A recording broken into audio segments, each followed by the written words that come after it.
Yeah, I mean, for those who obviously I didn't see him play as a football player, but the context that I wrap around the football side of it is the Ballon d'Or.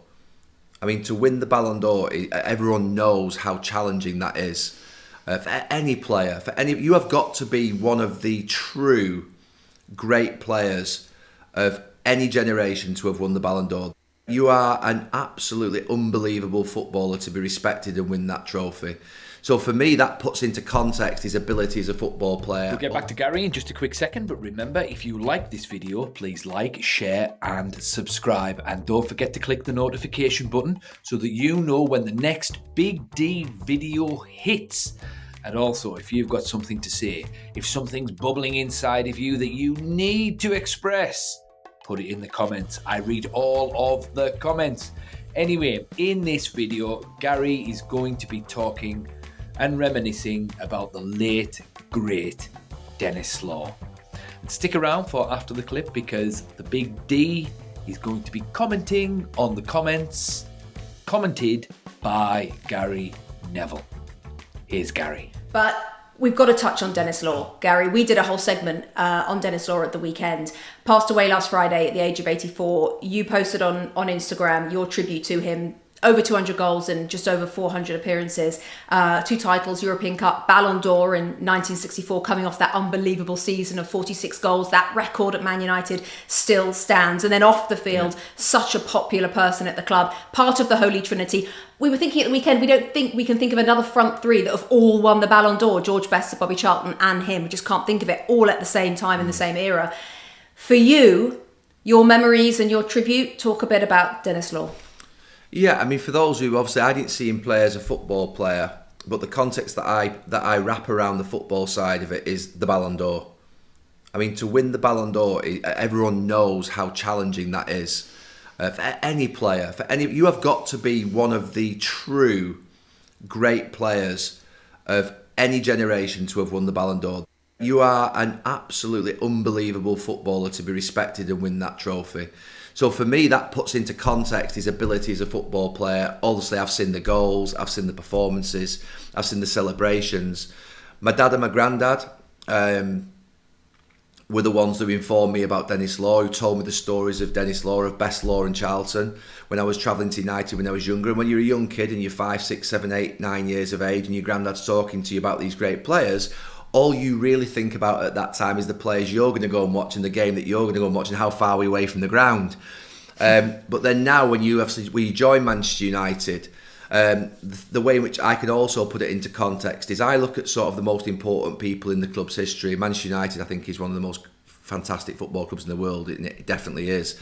But I think of Duncan Edwards and Sir Matt Busby, and I think of Best Law and Charlton. When I think of that period between 1958 and 1968, where those 5 people, obviously tragically the Munich air crash in 58, where Duncan Edwards lost his life with the other babes, and then you've got Sir Matt Busby and rebuilding this team from 1958 through to 68 to winning the European Cup. These are the 5 most important people, I believe, in Manchester United's history, and have informed what Manchester United is today as this iconic football club that's known around the world. They built this club right from the foundations. I know it goes back to sort of the late 1800s with Newton Heath, but when you think about sort of the start of when you start to think about what Manchester United become a global superpower, it is Sir Matt Busby and Denis Law and Bobby Charlton and George Best and Duncan Edwards and the rest of the babes. So for me, I can't hold them any more esteem than saying they're the most important people in the club's history. And I was fortunate, obviously I know members of Denis's family really well. And met Denis and on a number of occasions have been on sort of a trips away with him. I think the fact that he was so great and yet so humble but had great humour, an unbelievable character and personality, obviously fierce on the pitch, but off the pitch I think his storytelling and the way in which he would interact with you was brilliant. I loved being in his company, and it's an absolutely devastating loss, obviously for first and foremost his family and friends, but also for Manchester United. It's a sad moment because he's one of the true greats of Manchester United, and I put him up there right at the very top. I thought that was a really nice tribute by Gary there. That was really heartfelt, and he really did put into context what Denis Law means to Manchester United. Yeah, I really like that. And it's hard to forget. I've said this in a previous video, the Alex Ferguson tribute video to Denis Law. It's sometimes easy to forget the impact that Denis Law had, because he was such an unassuming character, and he didn't necessarily, what can I say, pursue the headlines. He wasn't flamboyant like George Best was, and he wasn't as, shall we say, he didn't necessarily have the tragic background that Bobby Charlton had coming out of the Munich air disaster, but he was, in his own way, exceptionally important to Manchester United, and I've never heard it put that way. Actually, I've never heard anyone put it into context just how important Denis Law was. Of course I knew what a great player he was, and of course I knew that he was an important part of United's history, but I'd never heard it put like that. And Gary makes a very astute point. That's the only front three in the history of world football that played together where they all won Ballon d'Ors in the same era while they're all playing for the same team. I had never thought of that before. I mean, who are the great front threes? I mean, the greatest front three in the history of the Premier League probably is Tevez, Rooney and Ronaldo. Ronaldo was the only one that won a Ballon d'Or for that side. Messi, Neymar, Suarez. Again, Messi's the only one that won the Ballon d'Or there. Benzema, Bale, Ronaldo. Ronaldo's the only one that's won one there. There must be more, surely.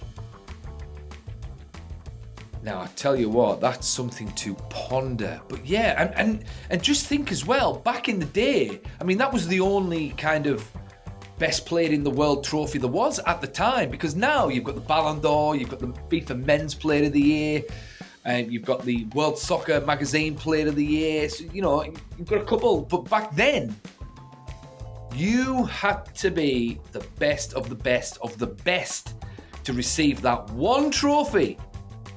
And the fact that he won it, playing for a Manchester United team that wasn't quite at its peak yet, breaking the goal-scoring record, 46 goals the previous season. Wow. That just shows you what a player he was. But yeah, that was a really nice moving tribute there from Gary Neville.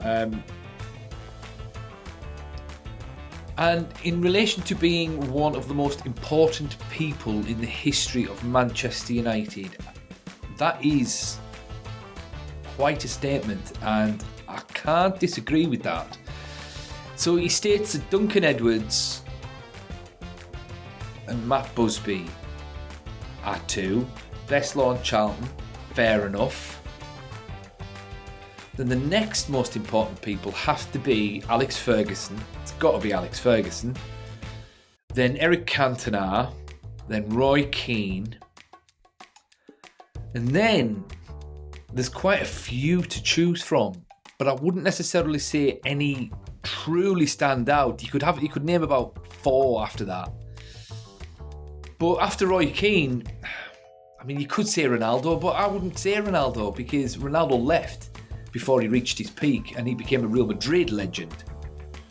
So I'm not going to put Ronaldo in there. I mean, you could put Wayne Rooney in there, perhaps. But it's just an interesting talking point. Anyway, what do you think about the late, great Denis Law? Was he one of the most important people in the history of Manchester United? Also, can you think of any teams that had multiple Ballon d'Or winners in their side within the same generation? And if you can, please let me know in the comments, because I'm going to be going to bed tonight thinking about this, and it's probably going to keep me awake for a good couple of hours, so you'll be helping the Big D out. Anyway, all of your thoughts, please put it in the comments, and I'll catch you in the next one.